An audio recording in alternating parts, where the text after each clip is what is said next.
Bonjour à tous, finalement voici ma vidéo, l'évaluation complète du ICOM IC705. J'ai utilisé l'appareil pendant plusieurs mois avant de faire l'évaluation, donc je suis très familier avec celui-ci. J'espère que vous allez apprécier. Sans plus tarder, allons-y avec l'évaluation. Et si vous êtes déjà un propriétaire d'un ICOM IC705, possiblement que ce que je vais couvrir dans cette vidéo viendra également compléter le contenu du manuel d'utilisateur parce que je le couvre pratiquement au complet.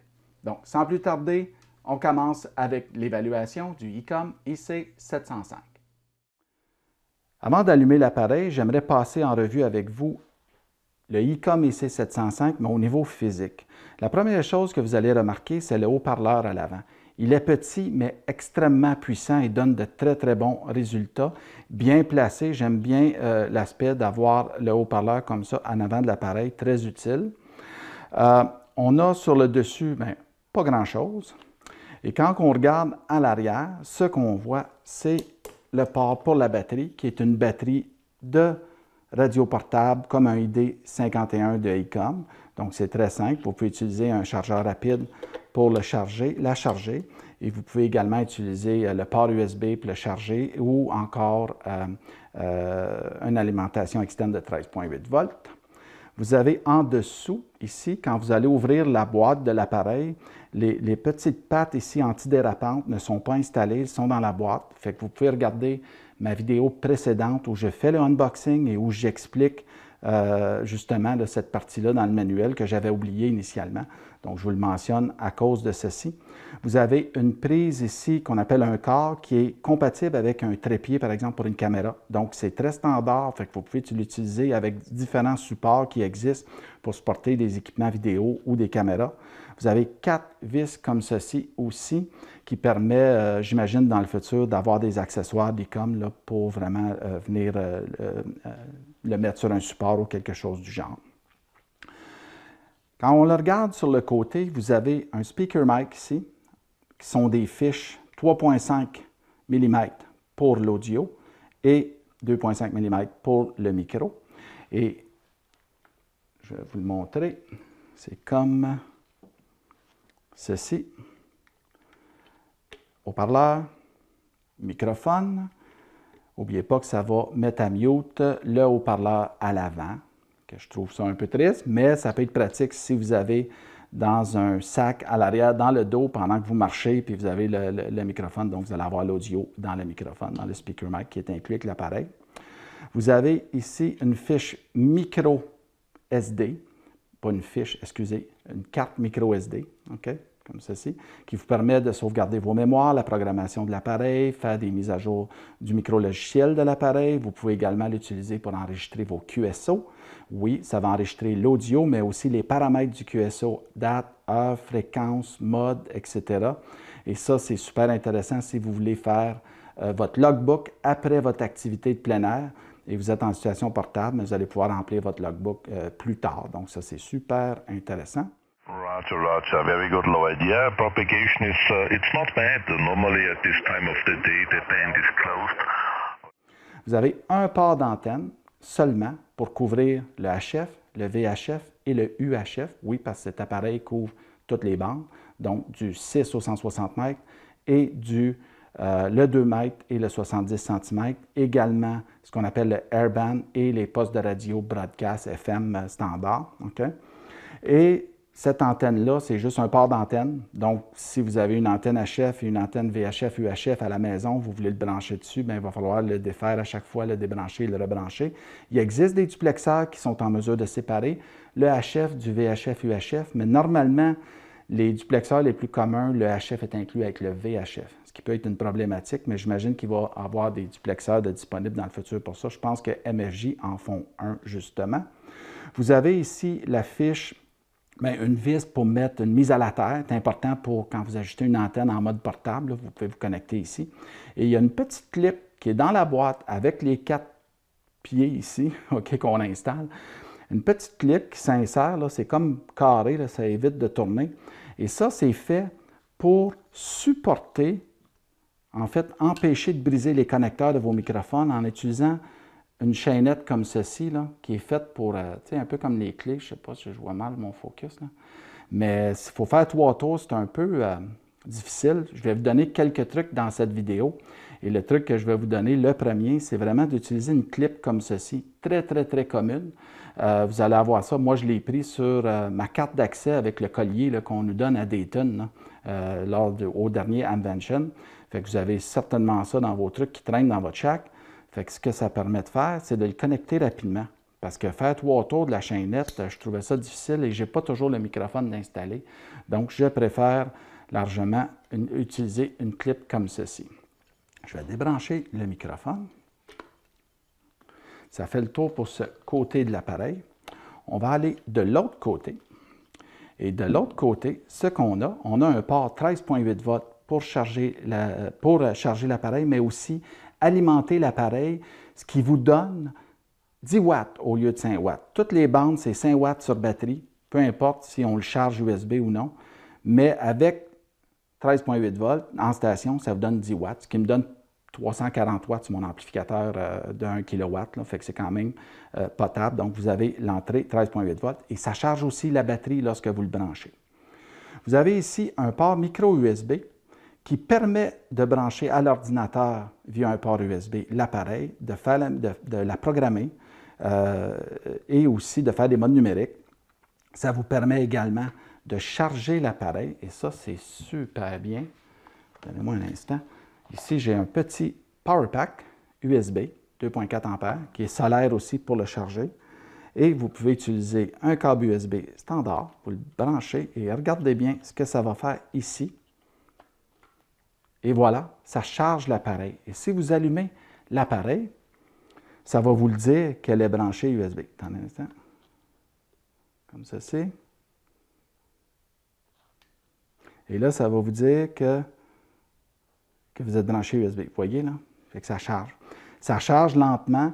Si vous utilisez le 13,8 volts, ça va charger la batterie en 2,3 heures. Si vous éteindez l'appareil, vous utilisez une prise USB, peut-être pas un Power Pack, parce que ça se peut qu'elle commence à être faible, mais si vous utilisez une fiche de 2 ampères, okay, au niveau USB, ça va prendre, avec l'appareil éteint, 3,2 heures à charger la batterie.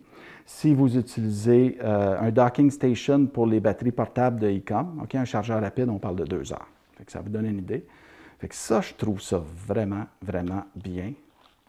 Comme ils ont bien pensé à cette partie parce que vous pouvez emmener des power packs comme ça avec vous. Ça vous donne de l'extra power lorsque vous êtes en opération portable.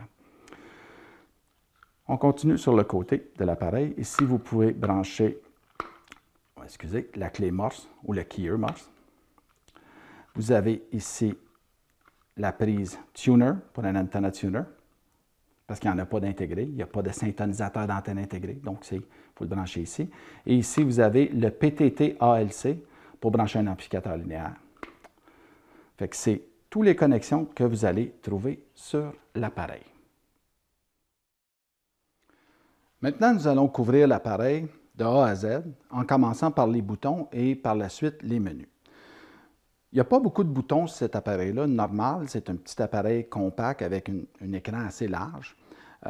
Donc, il y a beaucoup de sous-menus qu'on va passer à travers, mais vous allez voir, c'est quand même très intuitif. Si vous êtes habitué avec des appareils ICOM, bien, vous ne serez pas dépaysé en utilisant celui-ci. Le premier bouton que vous allez voir, c'est le bouton Twin PBT qui est commun sur les appareils ICOM. Ça vous permet d'ajuster le filtre, 2 filtres en fait.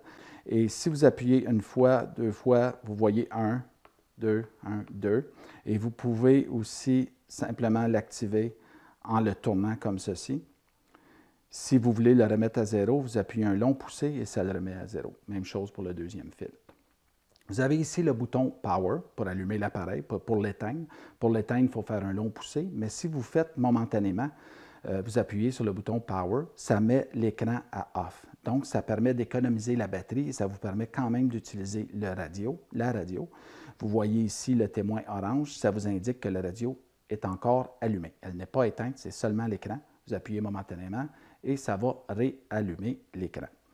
Vous avez ici le bouton Vox. Le bouton Vox vous permet d'activer le Vox ou le désactiver. Si vous faites un long poussé, ça vous permet de faire les ajustements du Vox, délai, etc. Et si vous êtes en CW, à ce moment-là, ça va être full ou semi-break-in que vous pouvez activer ou le désactiver. Faites un long poussé, vous pouvez ajuster le délai également. Vous avez le bouton Call, fait que si vous avez un Call Channel de programmer, bien, ça va vous permettre de le rappeler. Mais si vous faites un long poussé, vous tombez en mode DR. Si vous avez un signal GPS, dans mon cas, j'en ai pas parce que je suis à l'intérieur présentement et je n'ai pas de signal GPS. Vous voyez que le GPS, le satellite ici, l'icône, il clignote, donc il n'est pas allumé constamment. Ça veut dire qu'il n'est pas encore synchronisé avec un GPS. Donc, ce que ça veut dire, c'est s'il serait complètement allumé sans clignoter, ça voudrait dire que j'aurais un signal GPS. Mais ce que ça fait, c'est qu'avec un signal GPS, si vous avez téléchargé sur le site d'ICOM la liste des répéteurs, D-Star, par exemple, et vous l'avez sauvegardé et importé dans la radio sur la carte, en utilisant la carte micro SD, bien, à ce moment-là, vous êtes en mesure d'utiliser la fonction en appuyant ici. Vous pouvez aller chercher le répéteur le plus près en utilisant le GPS. Très pratique si vous êtes sur la route et vous voulez savoir les répéteurs D-Star qui sont les plus près. Dans mon cas, ça n'allait pas fonctionner, mais ça allait conserver les dernières positions que j'avais. Donc, ça me permet d'avoir les répéteurs. Vous pouvez changer ça en kilomètres. Là, présentement, il est en 1000, mais vous pouvez le changer en kilomètres dans l'appareil. Et vous pouvez juste sélectionner le répéteur et ça va vous permettre de le programmer, l'appareil directement avec les bonnes informations pour accéder au répéteur. Donc, ça peut être très utile pour les gens qui se déplacent. Vous avez aussi dans cet appareil un mode qu'on appelle un mode Gateway. Le mode Gateway, DV Gateway, vous permet, si vous programmez à l'intérieur un gateway, donc ça vous prend un serveur à lequel vous êtes autorisé de vous connecter. Dans mon cas, c'est celui de mon club. Et vous voyez que je suis VA2PV sur le module Echo. C'est le seul module qu'on accepte ma connexion sur ce serveur-là. Ça me permet de passer en mode terminal. Vous voyez, il n'y a plus d'esmètres. Ça veut dire que je vais transmettre et recevoir et me connecter au répéteur que vous voyez ici en utilisant l'IP seulement. Ça veut dire le Wi-Fi qui est connecté à mon réseau Internet. Et ça me permet de rejoindre le répéteur et de transmettre uniquement en IP. Il n'y a aucun RF qui va sortir ou qui va entrer dans l'appareil. Ça, c'est en mode terminal. Si on vient ici, on tourne en mode normal et on va en mode Access Point. En mode Access Point, ça me permet de programmer une fréquence simplex qui serait la même sur un petit portatif D-Star, entre autres. Et à ce moment-là, tout ce qu'il va recevoir au niveau ARF, vous voyez que le S-Mite est revenu, va être transmis vers le répéteur par Internet et tout ce qui va venir du répéteur va être retransmis en RF localement pour que je le reçoive avec mon portatif. Donc, ça devient carrément un hotspot. Et il y a certains réflecteurs, dont des XLX, que vous pouvez connecter également, qui est vraiment super. On tourne en mode normal. Fait que là, vous voyez qu'au niveau DV, c'est quand même très intéressant. On va retourner sur le 20 mètres. Ici, on va se mettre en SSB. Et on va activer le scope.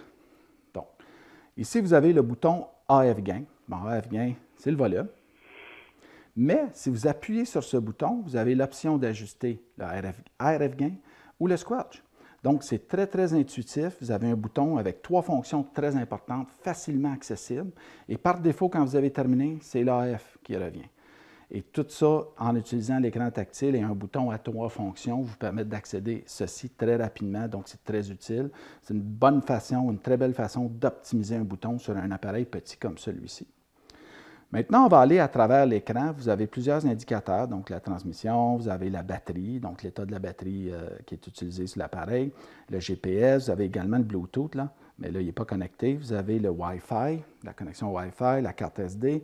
Vous cliquez sur l'heure, ça vous donne le statut, l'heure locale et l'heure UTC, et ça, c'est quelque chose que vous devez configurer dans le menu pour pouvoir l'avoir.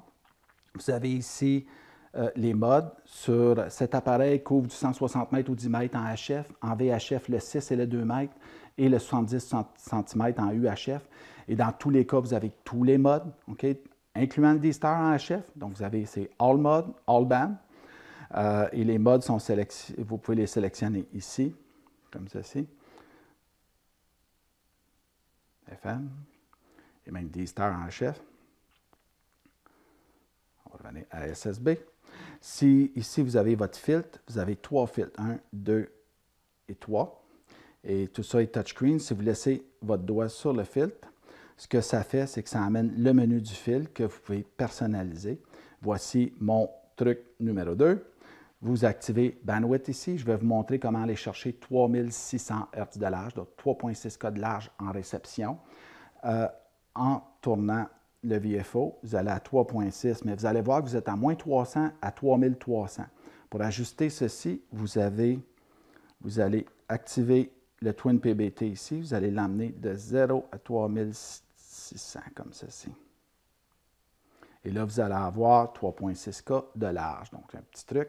Faites Exit, vous sortez en tout temps du menu que vous avez là. Ça, c'était pour les filtres. Vous avez ici les bandes. Vous avez le 160 mètres, le 10 mètres, le 6, le 2 mètres, le 70 cm, comme ceci. Et dans tous les cas, comme j'expliquais, vous avez tous les modes. Et si vous réappuyez dessus, vous avez également la possibilité d'entrer une fréquence manuellement. Vous pouvez également aller sélectionner le mode radio FM commercial, okay, comme ceci. Vous revenez ici, vous avez le Airband aussi en AM. Vous avez le General Coverage. Et ce qui est intéressant, c'est contrairement au 9700, vous pouvez aller en dehors en réception de la bande 2 mètres, comme ceci. Donc, c'était juste pour vous montrer le General Coverage de l'appareil. On va revenir aux 20 mètres. Ici, si vous appuyez, vous avez VFO, mais vous pouvez passer en mode mémoire ou en mode VFO, simplement en appuyant ici. Vous avez le Spectrum Scope, ci-dessous, avec ce qu'on appelle le Waterfall. Et vous avez 2 menus, 1 et 2. La dernière option du menu est la même dans le cas des 2 menus, qui permet soit d'étendre ou de réduire le Spectrum Scope, mais également avec un long poussé de faire des configurations au niveau du scope. C'est la même chose sur un C1300 et un M1700. Ils fonctionnent tous pareil. ICOM ont gardé la même logique, ce qui est très facile et très intuitif à utiliser dans le cas où vous avez déjà un appareil comme ceci, un appareil ICOM. Ici, vous avez le span du scope. Vous pouvez aller entre 10 kHz et 1 MHz, comme ceci. Vous avez Hold pour le fixer. Vous avez centre ou fixe. Je préfère centre. Dans le deuxième, ici, vous avez le RF que vous pouvez ajuster, en fond, la référence, la vitesse, mettre des marqueurs. Et ici, si vous faites un long poussé, vous avez un menu qui vous permet de paramétrer le Spectrum Scope et le Waterfall selon votre préférence. Et un autre truc, donc le troisième, je crois que c'est le troisième, vous avez, par défaut, il est Filter Center, ce qui veut dire, là, présentement, les bandes, il n'y a pas grand-chose sur les bandes, là, présentement. Et si on va sur un signal, par exemple, c'est que si vous avez un signal sur le Waterfall, ce que ça va faire, c'est que ça va le mettre au centre du signal. Par défaut, c'est là que va aller syntoniser la fréquence. Moi, je préfère, quand je suis en lower sideband, être en bas d'un côté du Waterfall et quand je suis en upper sideband, d'être de l'autre côté du Waterfall. C'est plus facile à syntoniser. Donc, ce que je fais, c'est que je viens ici et je le mets en mode Carrier Point Center, comme ceci. Fait que comme ça fonctionne comme les autres appareils SDR. Attendez un instant, je vais juste réduire un peu. Je vais aller chercher un signal comme ceci. Je suis en upper sideband, c'est que le signal faut qu'il soit au-dessus. Vous voyez? Bon, il n'est pas pile sur la fréquence, là. Comme ça. Si on est en mode center,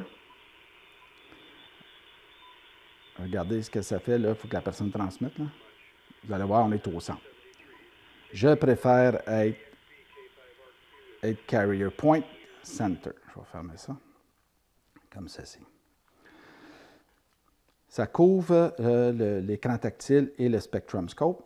Maintenant, on a le bouton Fonction. Bouton Fonction, vous avez touchscreen encore, vous pouvez activer les préamps ici. C'est toutes les fonctions principales, comme le Noise Blanker, etc. Et si vous faites un long poussé sur celui-ci, ça va activer l'atténuateur. Okay? Fait qu'on va laisser le préamp, on va désactiver l'atténuateur. Vous avez le bouton AGC, par défaut, vous avez Slow, Fast and Medium. Si vous faites un long poussé, ça vous permet de personnaliser l'AGC, vous avez le notch, vous pouvez l'activer en auto-notch, en manuel ou en off. Si vous faites un long poussé, ça vous permet d'ajuster le notch. Donc, tout est très, très, très intuitif. Vous avez le noise blanker, même chose. Un long poussé, ça va activer un menu, puis vous les sélectionnez avec votre doigt et ajuster avec le multifonction en tout temps. Donc, je ne les couvrirai pas tous, là, mais disons que ça vous donne une bonne idée de ce que vous pouvez faire. Vous avez 2 menus. Le deuxième, c'est pour le duplex automatique pour les répéteurs, dépendamment de la bande. Ça va être par défaut si vous l'avez activé dans le menu. Et vous avez le maximum power qu'on vous pourriez mettre sur batterie, que c'est 2,5 watts. Vous assurez de rester là pour avoir plus de batterie. Dans le cas présent, par défaut, c'est 5 watts. Le bouton scope vous permet de commuter entre avoir le scope ou pas l'avoir. Si vous faites un long poussé, mais ça va l'intégrer. Vous pouvez carrément faire un étendre comme ceci. Donc comme ça, comme ça, comme ça, et un long poussé, et ça revient. Vous avez le bouton Quick où il y a certains paramètres, donc le Meter Select, mais il y a des choses qui sont possibles de le faire sur l'écran tactile, donc ce n'est pas vraiment utile. Vous avez ce qu'on appelle les canaux météo, les canaux des alertes météo. Il y a certains paramètres ici. Vous pouvez aussi partir l'enregistrement. Si vous avez une carte micro SD formatée dans l'appareil et que par défaut, si vous donnez un coup de PTT ou vous transmettez, ça se met à enregistrer votre QSO, c'est bon pour les opérations portables parce que ça vient aussi, ça agit comme log, ça rentre la fréquence et tout ça dans le fichier. Vous avez tous les détails. Par contre, quand vous n'êtes pas en opération portable, vous ne voulez peut-être pas que ça enregistre à chaque fois que vous pèsez sur le PTT. À ce moment-là, ce que vous pouvez faire, c'est le désactiver dans le menu, mais par défaut, ça l'enregistre aussitôt qu'il y a un PTT. Je vais vous montrer un peu plus loin. Vous avez le bouton Exit, comme j'expliquais, qui va toujours vous ramener au par défaut. Vous avez ici le bouton multifonction. En haut, c'est marqué kHz ici. Ça veut dire que ça change les kHz. Et dans le VFO, vous voyez une petite flèche. La petite flèche ici, ça veut dire que vous syntonisez avec le VFO à 1 kHz. Mais si vous appuyez momentanément ici sur le dernier chiffre, des kHz, à ce moment-là, vous allez tomber en fine-tune, si on veut. Mais lui, il va toujours rester en kHz. Moi, je préfère l'avoir activé comme ceci. Okay? La plupart des gens se mettent directement sur une fréquence, et, à part les concours. Là. Le bouton multifonction, si vous appuyez dessus, vous pouvez ajuster... Attendez une minute. Tout est tactile. Vous pouvez ajuster la puissance, maximum 50 %. Pourquoi? Parce que je suis présentement à batterie. Hein? Je suis sur la batterie, donc c'est 5 watts, c'est 50 % de 10 watts maximum. Lorsqu'on est branché sur une alimentation externe 13,8 volts, on peut aller jusqu'au maximum à ce moment-là, 10 watts. Vous avez ici le mic gain, on ajuste, le compresseur, le moniteur. Vous appuyez ici, ça disparaît. Ça, c'est le menu par défaut de ce bouton. Ce bouton-là vous permet également d'ajuster le RIT. Et si vous faites un long poussé dessus, ça le remet à 0. Et vous pouvez aussi, si vous faites un long poussé, ça va mettre le TX RIT. Même chose pour le resetter. Un autre long poussé, ça revient à RIT. Et le statut du bouton en haut ici est marqué sur le dessus. Et aussitôt qu'on le désactive avec un court poussé, vous avez les kHz. Donc, on revient avec la syntonisation de fréquence. Le bouton ici vous permet d'écouter la fréquence de transmission lorsque vous êtes en split, mais si vous êtes en mode répéteur sur une mémoire comme ça, vous pouvez monitorer l'entrée du répéteur, donc ça va ouvrir le squelch et aller... C'est le bouton moniteur, dans le fond. C'est beau pour aller écouter l'entrée du répéteur. Ici, vous avez MPAD. On va revenir comme ça. MPAD, c'est des mémoires court terme. Fait que si vous appuyez un long poussé dessus, ce que ça permet, c'est que ça va enregistrer la mémoire rapidement. Ça enregistre jusqu'à 5. Et là, vous pouvez commuter entre les dernières mémoires enregistrées, comme ceci, en appuyant un court poussé. Je vais vous montrer dans le menu où vous pouvez visualiser la liste de ces fréquences-là. Vous pouvez scanner avec un long poussé la fréquence, si vous êtes en mode mémoire. All Memory Scan. OK, voilà. Ici, vous avez un bouton Auto-Tune pour le CW, qui va automatiquement synthétiser le bon ton pour le CW. Vous avez le bouton Speech. Attendez un instant. Ça se mélange, c'est contrôlé par le bouton volume ici. Hein? Fait que ça se mélange avec l'audio de l'appareil. Si vous n'êtes pas à squat, vous ne l'entendrez pas. Mais il y a des ajustements dans le menu permettant d'augmenter le volume par rapport au volume de la radio. Fait que quelqu'un qui opère avec ça va être en mesure de l'ajuster à sa préférence. Si vous faites un long poussé sur la clé, ça va barrer, verrouiller ici le VFO. Vous faites un long poussé et ça le débarre. Maintenant, on va aller dans le menu. Dans le menu, il y a deux menus principaux, plus des sous-menus. Le bouton, le scope ici, c'est la même chose que le scope là. Vous avez le scope audio. Et ce qui est intéressant avec ICOM, c'est que vous pouvez avoir un mélange, ça veut dire conserver le waterfall et le spectrum scope, même si vous avez un menu en dessous ici, comme un menu comme ça vous permet de le conserver. Fait que c'est la même chose avec le scope audio. On va aller ici parce que on est en mode, on était en mode avec le squelch. Fait que là, on voit la réception audio. On peut atténuer l'audio. On peut aussi mettre en hold. On peut ajuster le niveau pour avoir un bon visuel. On peut aussi ajuster le temps pour avoir un visuel différent. Et vous pouvez aussi l'étendre pour avoir plus large, comme ceci. Ici, vous avez le mode voice où vous pouvez enregistrer, par exemple, vous appelez CQ ou DX et vous pouvez l'enregistrer automatiquement. Et après ça, rappeler vos mémoires. Mais vous pouvez aussi, si vous êtes en mode CW, attendez une minute, là, vous allez avoir le keyer. Fait que vous pouvez enregistrer votre CW, faire la même chose quand vous êtes en mode CW à partir de ce menu-là. Vous avez le mode meter qui vous permet de voir tous les meters en même temps. Vous avez le mode SWR comme ceci qui permet de scanner avec des coups de PTT. Vous pouvez aller mesurer le SWR ou le TOS sur plusieurs fréquences, sur une certaine largeur. Très pratique lorsque vous faites des opérations portables, vous voulez ajuster une antenne, ça vous permet de voir si votre résonance elle est centrée par rapport à la plage d'opération que vous voulez faire. Donc, ça peut être intéressant. Vous avez aussi les mémoires, vous avez des configurations pour le scan. Vous avez le M-Pad avec la liste des fréquences ici pour que vous avez mémorisé, les 5 dernières. Vous avez l'enregistrement, donc vous pouvez écouter les fichiers que vous avez enregistrés. Et c'est ici, par défaut, donc le truc numéro 4, je crois, où vous venez mettre à off l'automatisation de l'enregistrement. Aussitôt que vous appuyez sur le PTT, mais vous mettez ici à off parce que par défaut, c'est à on. Fait que c'est ici que ça se fait. Voilà. Vous avez ici le bouton 7, mais on l'a aussi à la fin, donc on va poursuivre. Ici, c'est des paramètres plus pour le D-Star. On a déjà couvert le DV Gateway, mais vous pouvez transmettre des images, des photos avec l'appareil entre... Il y a le 1700 qui est compatible ou d'autres 705. Là. Vous avez votre signal GPS et vous avez d'autres paramètres D-Star. Si on va dans le menu ici, bon, c'est comme tous les menus d'ICOM. Vous avez le tone où vous pouvez configurer, dans le fond, les basses et les hautes de façon simple au niveau de l'audio pour tous les modes, chaque mode indépendamment, avec la largeur de bande passante de transmission, 2.8K maximum à SSB avec cet appareil. Et vous avez même l'option de le faire pour le DV. Même chose en RX que le TX. Au niveau des fonctions, vous avez des fonctions de base, le beep, des choses comme ça qui sont configurables ici, Auto Power Off, Max TX Power sur la batterie. Vous voyez, c'est 5 watts, mais ça pourrait être haute. Ça apparaîtrait dans l'autre menu qu'on a vu tantôt. Vous avez aussi d'autres paramètres ici. Actuellement, c'est le genre de paramètres qu'on a par défaut. Si vous voyez que si vous branchez quelque chose USB, mais il va charger à partir de l'entrée USB, comme je vous montrais au début de la vidéo. Vous avez aussi les configurations, ma station, TX Message pour le D-Star. Vous avez d'autres configurations D-Star ici. Okay. Vous avez QSO RX Log pour les logs automatiques.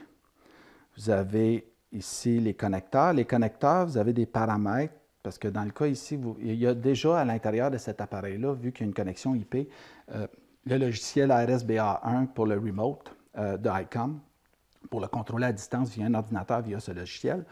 Donc, vous pouvez configurer l'output AF, OIF, dépendamment que ce soit le port USB ou vous utilisez le WLAN, donc le Wi-Fi. Vous avez la modulation input qui est important parce qu'en mode data, peut-être que vous voulez utiliser une autre entrée que le microphone ou le USB. Dans mon cas, j'utilise le RSBA1 via la connexion réseau. Donc, c'est WLAN. Et en mode, quand le data n'est pas dessus, je suis en mode micro et USB. Donc, si je veux faire du FT8, Tout ce que j'ai à faire, c'est vraiment de venir ici, de me mettre en mode data. Et là, l'input va pouvoir arriver du Wi-Fi en utilisant mon ordinateur. Pas besoin de connecter sur l'appareil, je peux faire du FT8. Et si je veux revenir et faire du SSB avec le microphone, j'enlève le mode data et là, je vais être en mode input du microphone. Donc, c'est ici qu'on fait les configurations. Vous avez d'autres configurations aussi pour le USB, si vous voulez, le USB-CN, etc. Donc, c'est ici que ça se fait. Vous avez le display, vous pouvez ajuster le blacklight, le backlight plutôt. Et vous avez ici le screensaver, vous pouvez programmer, votre lettre d'appel quand vous l'allumez et la langue. Le time set, bien, vu que vous avez une connexion Wi-Fi sur l'appareil, vous pouvez le synchroniser avec un serveur NTP via l'Internet pour avoir la bonne heure. Et à ce moment-là, vous pouvez aussi le mettre manuellement. Et à ce moment-là, ça va se synchroniser automatiquement. Et vous avez, oh, attendez un instant, je vais revenir ici. Il y a aussi la correction via le GPS pour avoir l'heure exacte. Vous avez aussi la possibilité de mettre un offset pour avoir l'heure UTC. Donc, si vous mettez votre offset, vous allez avoir l'heure correcte pour l'UTC.